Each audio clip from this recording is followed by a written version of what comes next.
Hi guys, welcome back sa ating channel, Josam Engineering and Construction Services. Isa po kaming construction company na gumagawa ng vlog para po makapagbigay inspire sa inyo ang aming mga project. Isang like and share, malaking tulong na po yan sa amin. Salamat!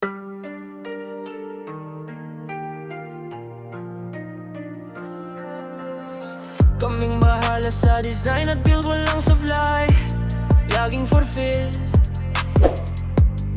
mula simula hanggang dulo. Quality work garantisado sa'yo.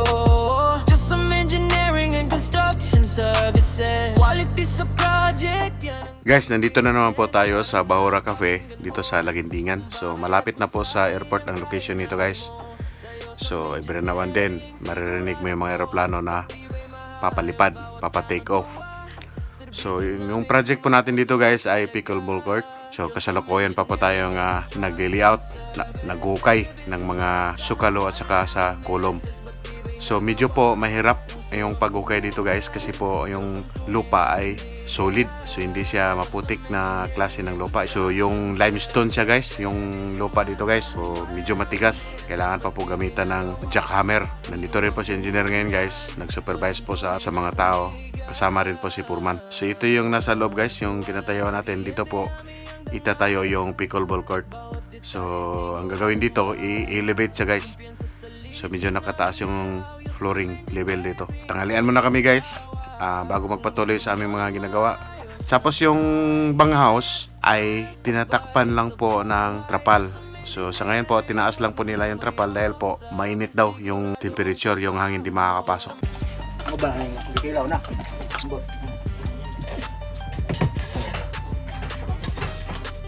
Gidit ko ah. Tangan ram. Timplahan raw suka.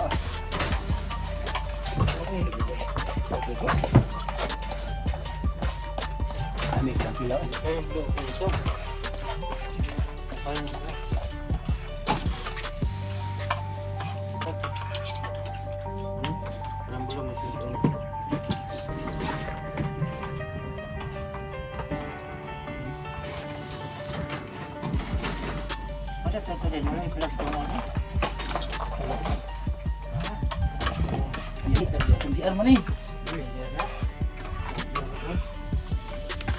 Ito na po guys, ginagamitan na po ng pangmalakasan na jackhammer.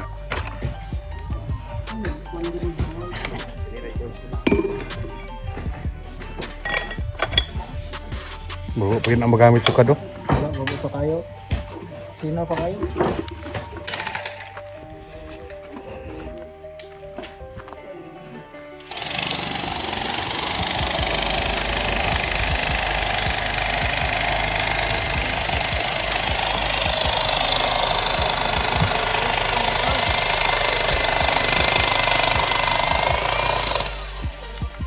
So mga ilang oras din na paghukay guys. Ito na itayo na po yung mga kolom. So iba rin yung nakatoka sa pagpatayo ng mga kolom. Iba yung nakatoka sa paghuhukay. Tapos yung pag-alignment po ng mga kolom ay pinangunahan po ni Purman. So ito na guys, naghalo na sila ng simento para po bubuhusan na po nila yung mga kolom at saka mga sukalo. So expected din guys, pagbalik natin dito ay naka-file na ang hollow blocks.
sa ngayon po, hanggang dito na lang muna po. So pansamantala ako magpapaalam.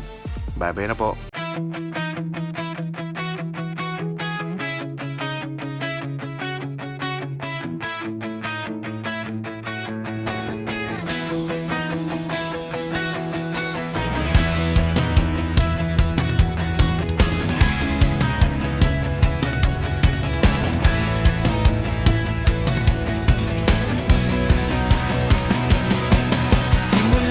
Simula pa, pangarap ay ginto. Mga kamay natin ang nagtayo.